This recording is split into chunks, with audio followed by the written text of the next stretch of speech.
Fill कुरानिल मजीद वल फुरकानिल हमीद। या अय्युहल्लज़ीना आमनू इत्तक़ुल्लाह व कूनू मअश्शादिकीन। सदक़ल्लाहु मौलाना अलीयुल अज़ीम व बल्लगना रसूलुहुन नबियुल करीम वला नहनु अला ज़ालिका लमिनश शाहिदीन वश्शाकिरीन वज़्ज़ाकिरीन वल्हम्दुलिल्लाहि रब्बिल आलमीन।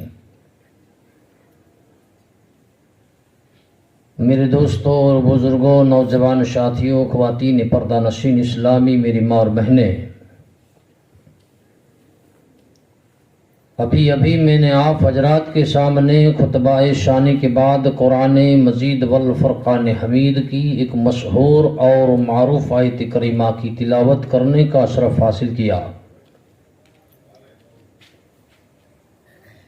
जिसका माना और मतलब समझने और समझाने से पहले मैं ज़रूरी ही नहीं बल्कि मुनासिब लाजमी यही चाहता हूँ कि हम और आप मिलकर आकाए नामदार मदीने के ताजदार गुंबद खजरा के अंदर आराम फरमाने वाले आका, हम गरीबों के दाता, यतीमों के वाली, अबू जहल की बंद मोटियों के अंदर कंकरियों को कलमा पढ़ाने वाले आका, पत्थरों को तिराने वाले आका, दरख्तों को बुलाने वाले आका, उंगली के इशारे से चांद के दो टुकड़े कर देने वाले आका,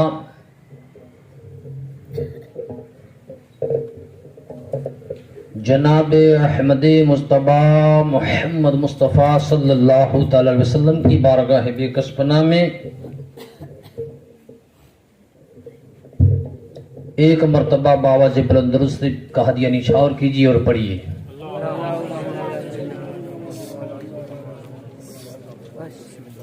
सल्लु अला नबी उम्मी वालिही सल्लल्लाहु अलैहि वसल्लम, सलातों व सलामन अलैका या रसूलुल्लाह सल्लल्लाहु तआला अलैहि व आलिहि वसल्लम।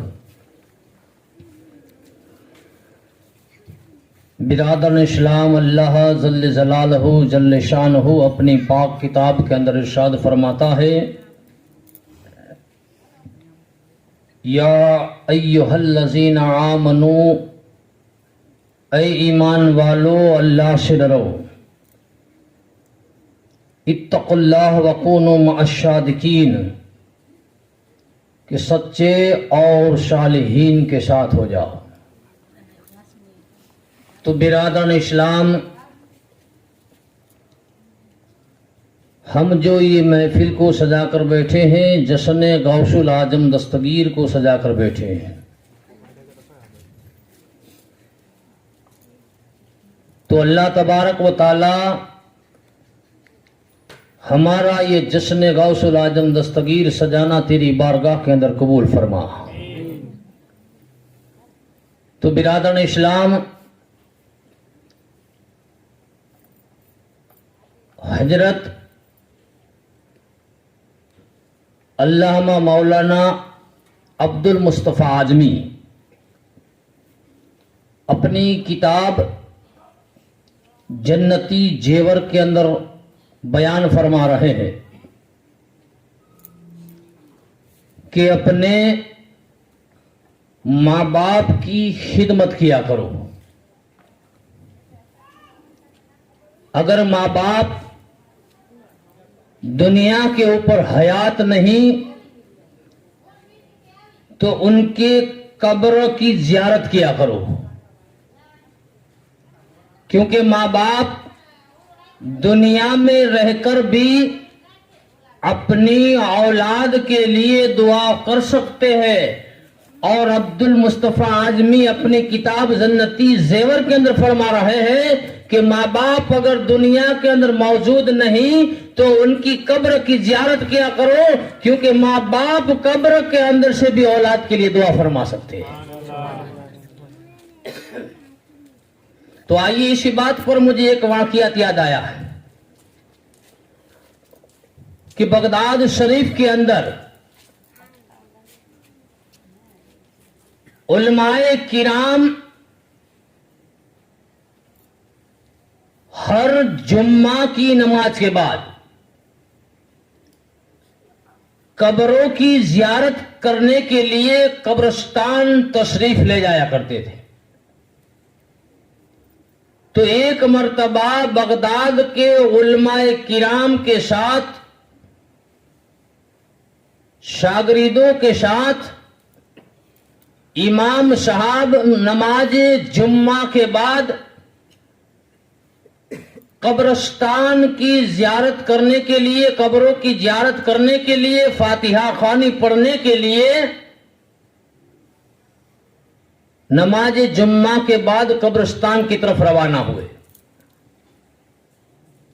कब्रिस्तान की तरफ जब रवाना हुए तो मौलवी के साथ, मौलवी जो था उसके साथ शागिर्द भी साथ में थे। जा रहे थे कि रास्ते में, यानी कि रास्ते के अंदर एक सियाह सांप मिला, यानी काला सांप मिला। तो इमाम साहब के हाथ में एक लाठी थी, इमाम के हाथ में एक लकड़ी थी। तो इमाम ने उस लकड़ी से सांप के मुंह को कुचल डाला, या के सांप को मार डाला। जैसे ही सांप को मारना था, अचानक आंधी जारी हुई और चारों तरफ धुआं ही धुआं हो गया। ऐसी कता छा गई कि कुछ नजर नहीं आता था। ऐसी आंधी चली कि एक दूसरों का मुंह एक दूसरे नहीं देख सकते थे, ऐसी आंधी चली। जब आंधी खत्म हुई तो शागिर्द जो साथ में थे वो क्या देखते हैं कि हम जिस मौलाना के साथ आए हैं, हम जिस आलिम दीन के साथ आए हैं, वो आलिम दीन कहीं नजर नहीं आ रहे। जब आंधी रुकी तो शागिर्द देखने लगे, चारों तरफ मौलवी साहब को तलाश किया, चारों तरफ मौलाना साहब को ढूंढ रहे हैं, लेकिन मौलाना साहब कहीं नजर नहीं आ रहे। ये शागिर्द हैरान व परेशान हो गए। ये शागिर्द हैरान व परेशान हो गए कि अल्लाह अकबर, ये आंधी चली तो मौलाना साहब कहां गायब हो गए। चारों तरफ ढूंढ रहे हैं। कुछ देर के बाद वो शागिर्द फरमाते हैं कि मौलाना एक रास्ते से चले आ रहे हैं, मौलाना एक रास्ते से चले आ रहे हैं, और उस मौलाना ने बहुत उम्दा लिबास पहन रखा है। तो शागिर्द सोच में पड़ गए कि मौलाना साहब जब हमारे साथ में थे तो अभी ये लिबास तो नहीं था, और अब हमारे सामने से जब एक रास्ते से आ रहे हैं तो मौलाना साहब ने बहुत अच्छा लिबास पहन रखा है और बेहतरीन लिबास पहनकर चले आ रहे हैं।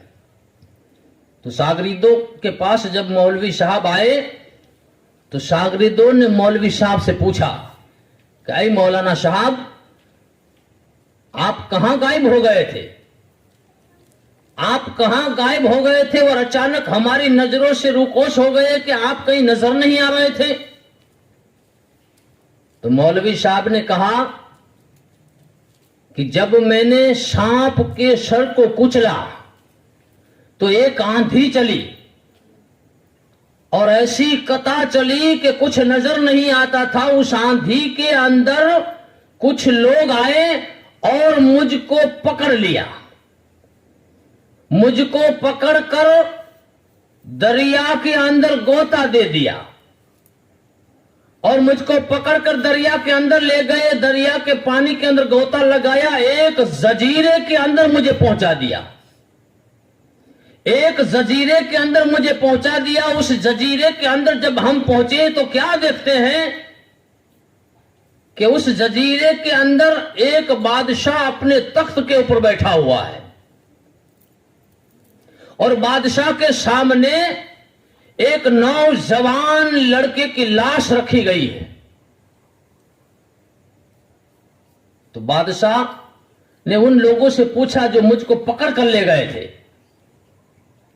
बादशाह ने उन लोगों से पूछा कि लोगों क्या बात है, तुम किसको पकड़ कर लाए हो? तो जो मुझे गिरफ्तार करके ले गए थे, पकड़ कर ले गए थे, उन लोगों ने कहा कि बादशाह, आपके सामने जिस नौजवान की लाश रखी गई है, ये शख्स, ये मौलवी साहब उस शख्स का कातिल है। तो बादशाह ने मेरी तरफ घूर कर देखा, गुस्से होकर कहा, गजबनाक नजर से देखने लगा और मुझे पूछने लगा, कहे मौलवी साहब, तुम मुसलमानों के इमाम होने के बावजूद भी कत्ल करते हो? मैंने बादशाह से कहा कि भाई मैंने कोई कत्ल नहीं किया है, ये लोग झूठ बोल रहे हैं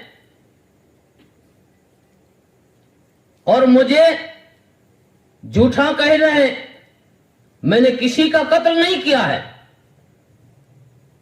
तो बादशाह ने उन लोगों से पूछा कि भाई तुम्हारे पास कोई सबूत है कि मौलवी साहब ने कत्ल किया है? तो जो लोग मुझे पकड़ कर ले गए थे उन्होंने बताया कि उसका सबूत उनके हाथ में जो लाठी है, वही लाठी में खून लगा हुआ है।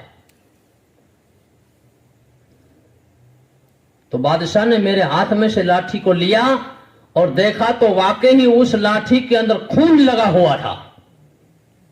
बादशाह ने कहा कि तूने इसी लाठी से इस नौजवान को मारा है?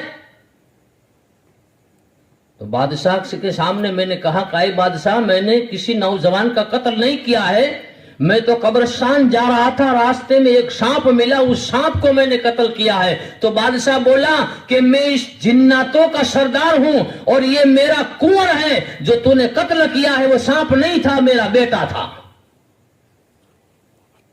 वो सांप नहीं था, मेरा बेटा था, तूने मेरे कुंवर का कत्ल किया है। बादशाह जल्लाद में आ गया, यानी कि गुस्से होने लगा और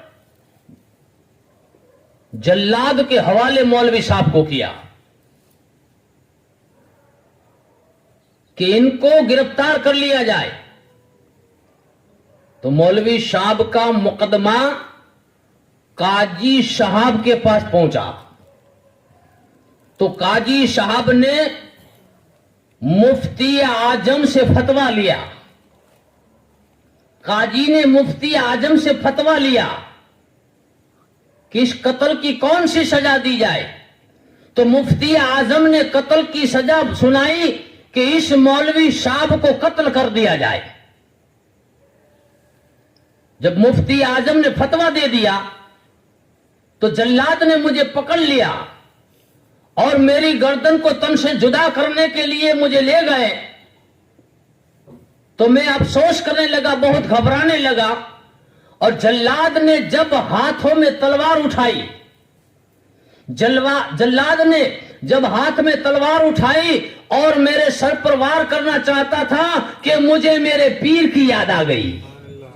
मुझे मेरे पीर की याद आ गई कि अनकरीब अब मेरी गर्दन को तन से जुदा कर देंगे। तो मैंने मेरे पीर बगदादी शहंशाह पीराने पीर दस्तगीर को पुकारा कि अल मदद या गौसुल आजम दस्तगीर।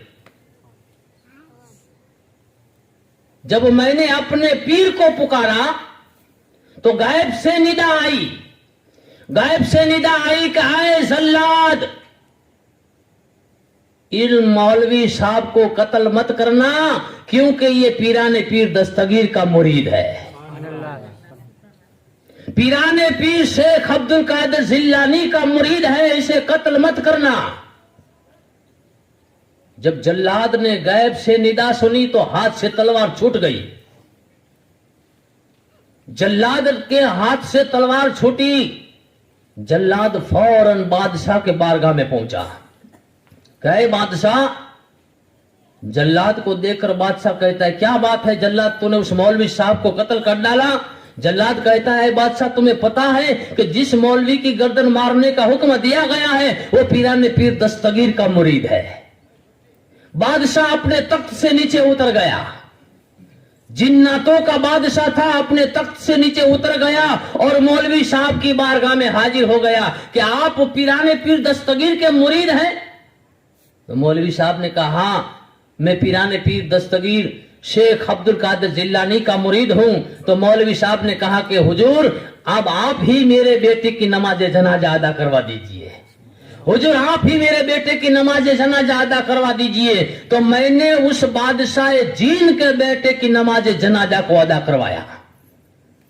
मैंने बादशाह के बेटे जीन की नमाज जनाजा अदा करवाई तो बादशाह ने मुझे उम्दा लिबास पहनाया, उम्दा लिबास पहनाया और इज्जत के साथ मुझे रवाना किया। जो मेरे लिबास जो आप देख रहे हो, मेरे जिस्म के ऊपर जो लिबास है वो जीन बादशाह ने मुझे पहनाया है।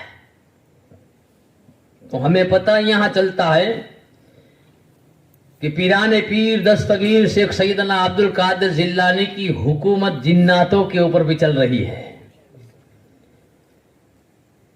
क्यों? जिन्नातों ने सुना कि ये पीराने पीर दस्तगीर का मुरीद है तो मौलवी साहब को आजाद कर दिया कि हमारी क्या मजाल के उनके मुरीदों को हम कत्ल कर सके। तो मौलवी साहब कह रहे हैं कि देखो जो मैंने लिबास पहना है और बहुत उम्दा लिबास है, कीमती लिबास है, मुझे ये लिबास जिन्नात के सरदार बादशाह ने पहनाया है। तो हजरत अब्दुल मुस्तफा आजमी अपनी किताब के अंदर फरमाते हैं जन्नती जेवर के अंदर कि अपने मरहूमों की कब्रों की जियारत किया करो,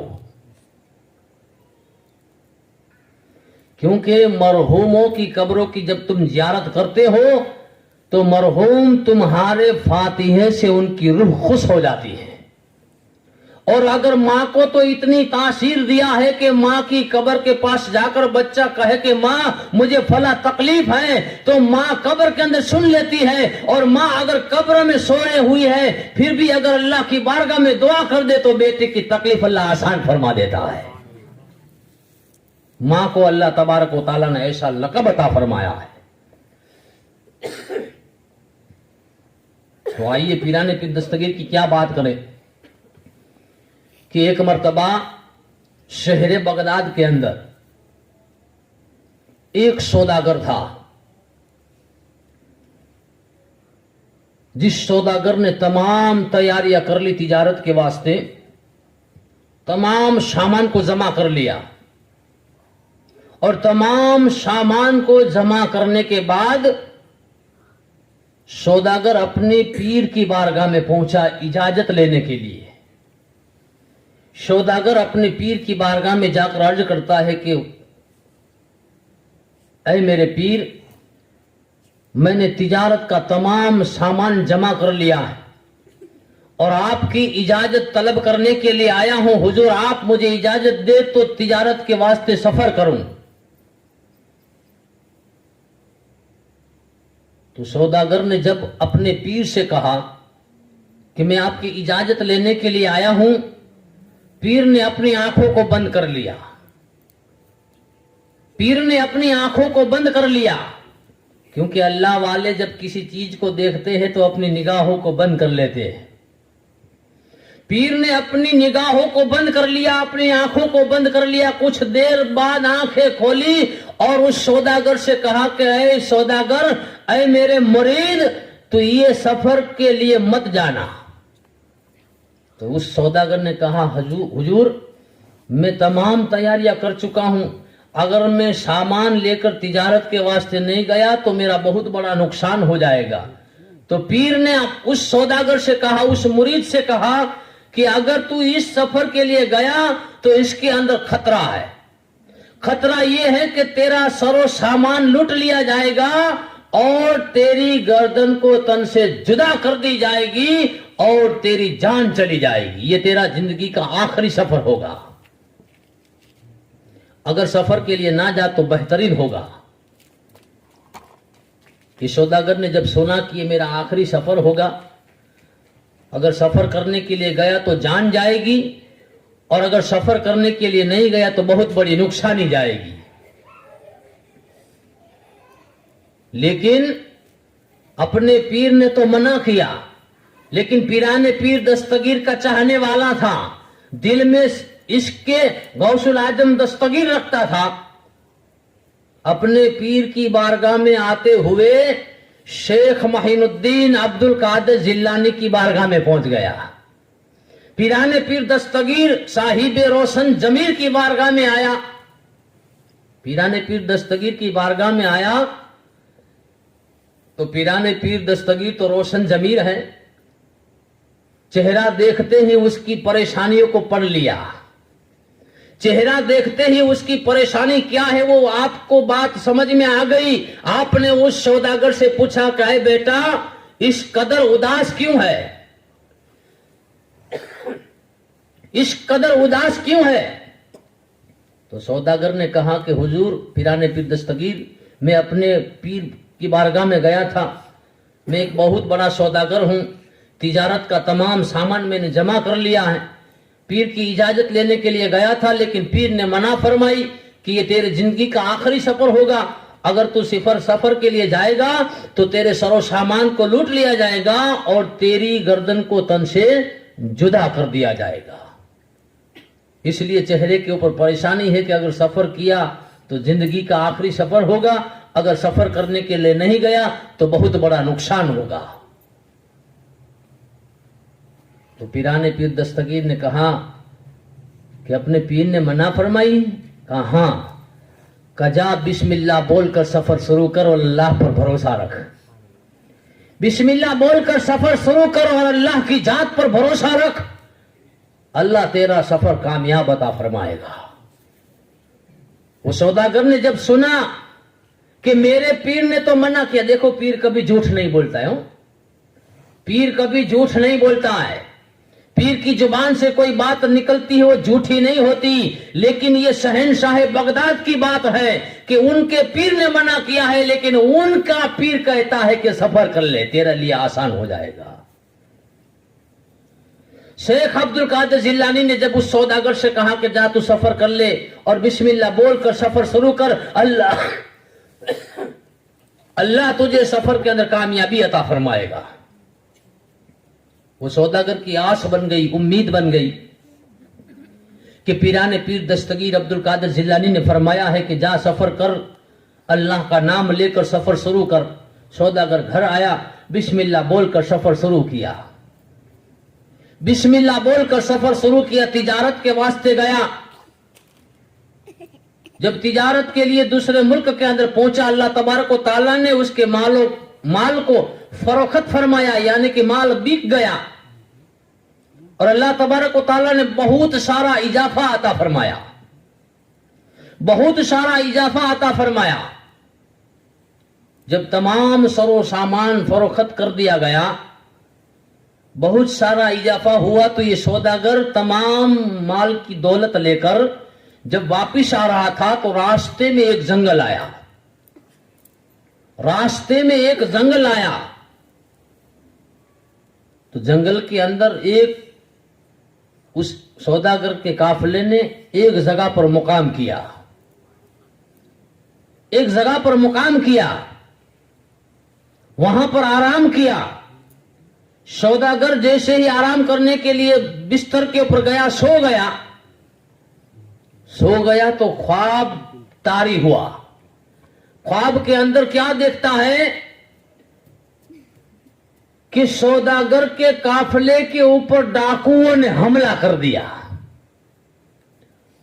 सौदागर के काफिले के ऊपर डाकुओं ने आकर हमला किया और कई लोगों को जख्मी कर दिया और सौदागर का माल लूट लिया।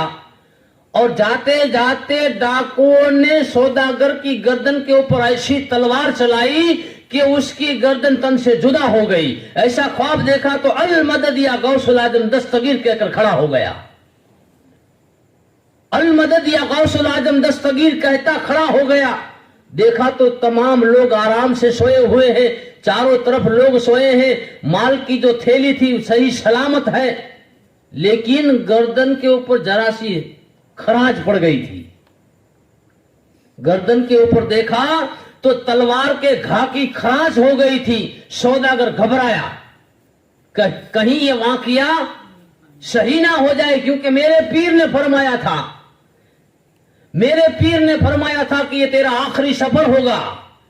तो कहीं ऐसा ना हो कि हम ये आराम कर रहे हो, डाकू हमारे ऊपर हमला कर दे।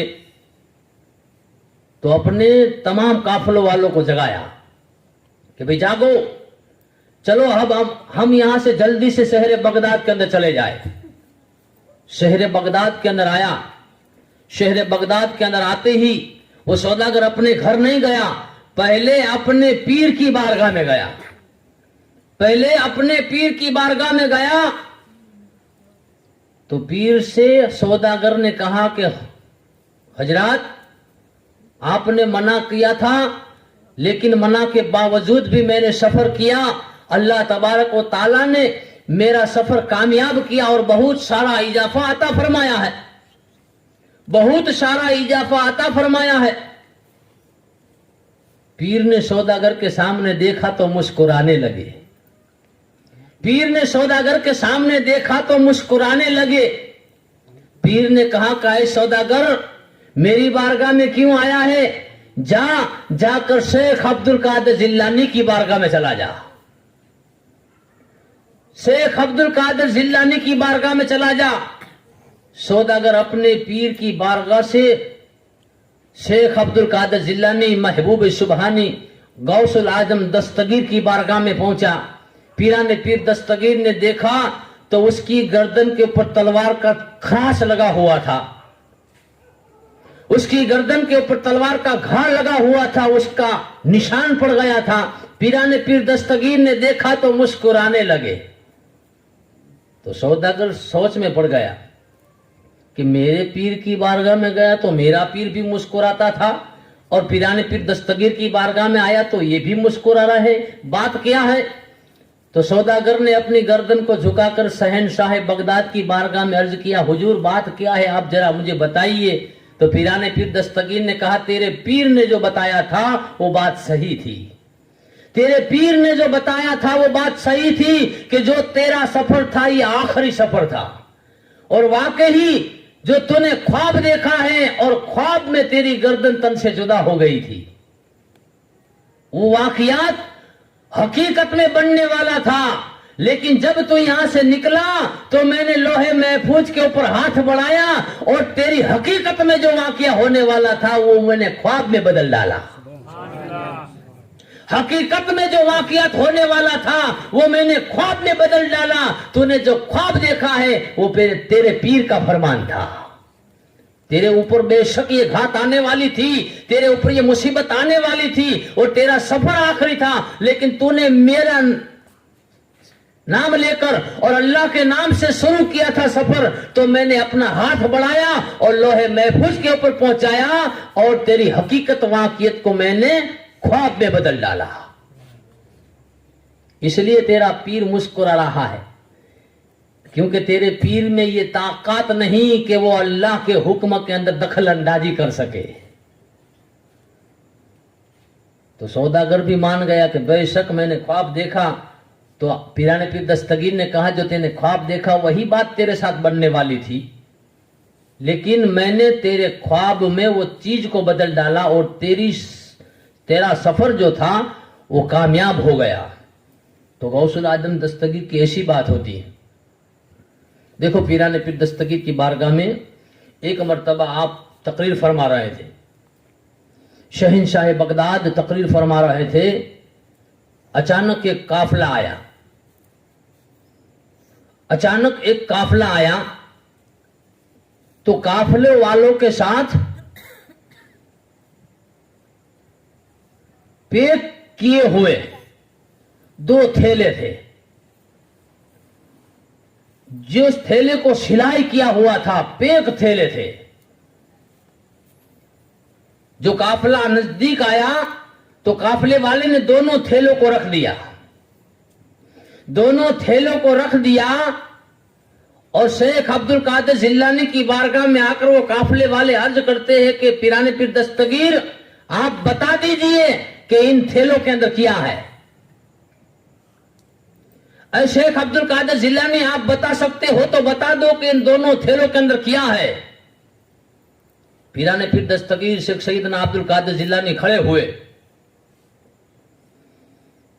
खड़े हो जाने के बाद 2 थैले जो रखे गए थे उन थैलों के पास पहुंचे। शेख अब्दुल कादिर जिलानी ने एक थैले के ऊपर हाथ रखा कि इसके अंदर अपाहिज बच्चे को रखा गया है और दूसरे थैले के ऊपर हाथ रखकर फरमाया कि इस थैले के अंदर तंदुरुस्त लड़का रखा गया है। फिर आप स्टेज के ऊपर चले गए और अपने बड़े बेटे अब्दुल रज्जाक रहमतुल्लाह अलैह से फरमाया, बेटा अब्दुल रज्जाक जाओ, जिस थैले के ऊपर मैंने पहले हाथ रखा था उस थैले को खोल दो। पीराने पीर दस्तगीर के 27 लड़के थे। कितने? 27 लड़के और 18 लड़कियां। उनमें सबसे बड़े बेटे का नाम अब्दुल रज्जाक था। तो आपने अपने बड़े बेटे अब्दुल रज्जाक से कहा, बेटा अब्दुल रज्जाक जाओ, जिस थैले के ऊपर मैंने पहले हाथ रखा था उस थैले को खोला जाए। तो आपके बड़े बेटे अब्दुल रज्जाक फरमाते हैं कि मेरे वालिद मोहतरम का जब मुझे हुक्म हुआ, मैं उस थैले के पास पहुंचा, मैंने थैले की सिलाई को उधेड़ डाला, उधेड़ कर देखा तो वाकई ही अंदर एक अपाहिज लड़का बैठा हुआ था। अब मेरे वालिद मोहतरम ने कहा, बेटा अब्दुल रज्जाक अब दूसरा थैला खोला जाए। तो आपके साहबजादे फरमाते हैं कि मेरे वालिद के हुक्म के मुताबिक मैंने दूसरे थैले को खोला तो बेशक उस थैले के अंदर मेरे वालिद के कहने के मुताबिक उस थैले के अंदर तंदुरुस्त लड़का निकला गया। तो अपाहिज लड़के को पीराने पीर दस्तगीर की बारगाह में पेश किया गया और वो काफले वाले कहते हैं कि पीराने पीर दस्तगीर, ये बच्चा जो है बचपनी से अपाहिज पैदा हुआ है। शेख महीनुद्दीन अब्दुल कादिर जिलानी ने बच्चे के जिस्म के ऊपर हाथ फिराया, कसम खुदा की आपके बेटे अब्दुल रज्जाक फरमाते हैं कि मेरे वालिद का हाथ अपाहिज लड़के के ऊपर फिराना ही था कि वो अपने हाथ फिराते ही बच्चा दौड़ने लगा, बच्चा दौड़ने लगा। और जो तंदुरुस्त लड़का था वो अब्दुल कादिर जिलानी की बारगाह में आया, वो भी दौड़ना चाहता था। आपने मना फरमाई, बेटा तुम बैठे रहो, मैं जानता हूं कि मेरी बारगाह में ये काफिला जो आया है ये अपाहिज बच्चे को अच्छा करने के लिए आए हैं, इसलिए मैंने उसके सर पर हाथ फिराया। और आपका हाथ फिरना ही था कि उसकी तमाम जो अपाहिज वाला जिस्म था वो तंदुरुस्त हो गया। जो काफिला आया था वो तमाम काफिले ने आपकी ये जिंदा करामत देखी कि ना कुछ पढ़ा ना कुछ कहा, सिर्फ हाथ फिराया, अपाहिज बच्चा अच्छा हो गया। तो काफिले वाले की जुबान से निकल गया कि अशहदु अल्ला इलाहा इल्लल्लाह मुहम्मदुर रसूलुल्लाह। क्योंकि पीराने पीर दस्तगीर ने बहुत सी करामतें दिखाकर दीन इस्लाम को आगे बढ़ाया है, दीन इस्लाम को आगे बढ़ाया है। शेख महीनुद्दीन अब्दुल कादिर जिलानी पीराने पीर दस्तगीर साहिब रोशन जमीर फरमाते हैं कि मैं जब बगदाद के अंदर था तो एक मर्तबा मैं अल्लाह तबारक व तआला की इबादत करने के लिए जंगलों की तरफ रवाना हुआ। क्योंकि शेख महीनुद्दीन अब्दुल कादिर जिलानी ने ईशा की नमाज के वजू से फजर की नमाज 40 साल तक अदा किया है। और हम भी जानते हैं कि जब हमने वजू किया और वजू हमने बना लिया, बावजू हम हो गए। अब वजू का दस्तूर है कि जुबान से अगर गलत अल्फाज निकल जाए तो वजू टूट जाता है, और अगर नींद का गलबा आ जाए, गलबा किसे कहते हैं हमारी भाषा में कि जोलू आ भी जाए,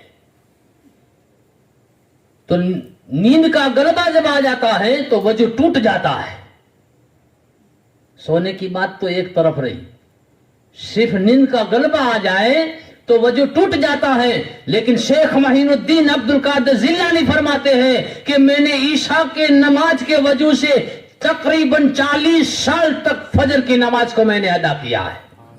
तो पता ये चला कि इन 40 सालों में आपने कभी नींद नहीं किया, अगर नींद का गलबा भी आ जाता तो वजू टूट जाता, और वजू टूट जाता तो आप 40 साल तक इबादत ना कर पाते। लेकिन पिराने पीर दस्तगीर फरमाते हैं कि मैंने ईशा के वजू से तकरीबन 40 साल तक फजर की नमाज को अदा किया है। तो मैं बगदाद के जंगल के अंदर था,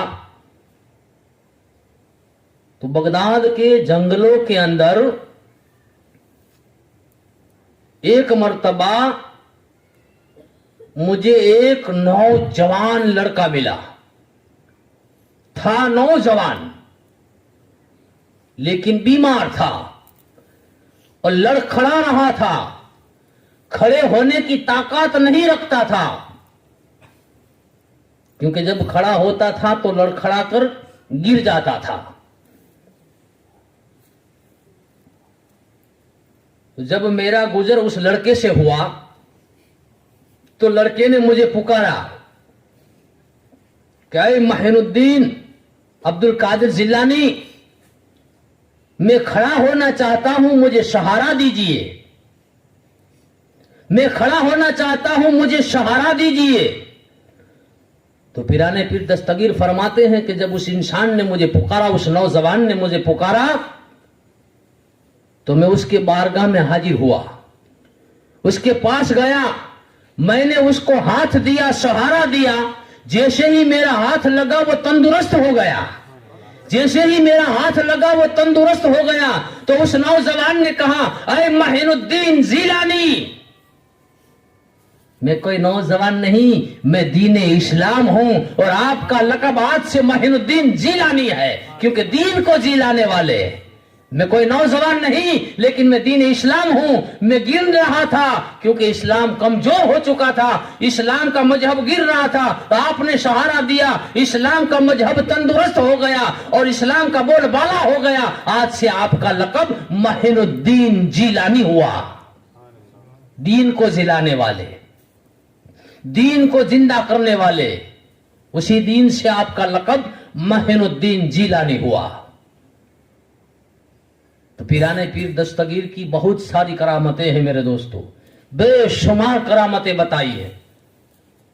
इतनी करामतें हैं, इतनी करामतें हैं कि उनकी करामतों का बयान करते करते रात तो क्या जिंदगी खत्म हो जाएगी, लेकिन उनकी करामतों का बयान खत्म नहीं होगा। जिंदगी खत्म हो सकती है, जिंदगी कम पड़ सकती है, लेकिन पिराने पीर साहिब रोशन जमीर की इतनी करामतें हैं कि उनकी करामतों का बयान कभी खत्म नहीं हो सकता। तो मेरे दोस्तों, बेशुमार आपने करामतें बताई हैं, और देखो 11 बज चुके हैं, और मैं हर रोज कहता हूं कि 10 बजे आया करो, ताकि 10 से 11 1 कलाक हमको तकरीर करने का और आपको सुनने का मौका मैसर हो।